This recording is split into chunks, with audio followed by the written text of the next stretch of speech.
नेपाल अहिले चरम भ्रष्टाचारको अड्डा हुँदै गएको अवस्था छ साथीहरू।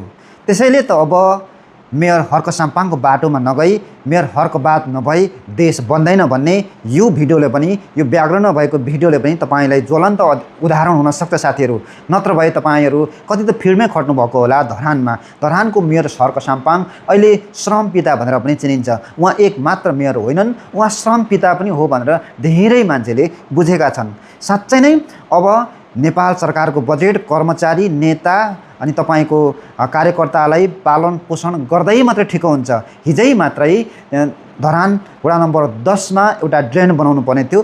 त्यो ड्रेन बनाउनको निम्ति त्यहाँका विवेक राई समथिङ उहाँ हुनुहुन्छ, उहाँ खासै त्यहाँको वडा अध्यक्ष के हुनुहुन्छ, उहाँले प्रस्ताव राखेका थिए पैसाहरू भनेर। पैसा छैन, हामी श्रमदान गर्छौँ भनेर उहाँ श्रमदान गर्न जानु हुँदाखेरि त्यो स्थानमा उहाँले अवरोध गर्नुभएको थियो। यो ठेक्काबाटै हुनुपर्छ भन्नुको मतलब चाहिँ के थियो भने ठेक्का पाउँदाखेरि नीतिगत भ्रष्टाचारमा अलिकति हात चिसो हुन पाउँथ्यो भन्ने उहाँको सोच थियो। त्यो हुन नपाएपछि उहाँले विरोध गरेको यहाँ देखिन्छ प्रष्ट नै। त्यसैले अब मेयर हर्कवाद, मेयर हर्क साम्पाङले सबैले सहयोग गरौँ, यसरी मात्रै देशको विकास हुन्छ भन्ने चाहिँ म पनि विश्वस्त छु। मैले पनि हर्क साम्पाङलाई सुरुबाटै समर्थन गर्दै आएको छु। जय हर्कवाद।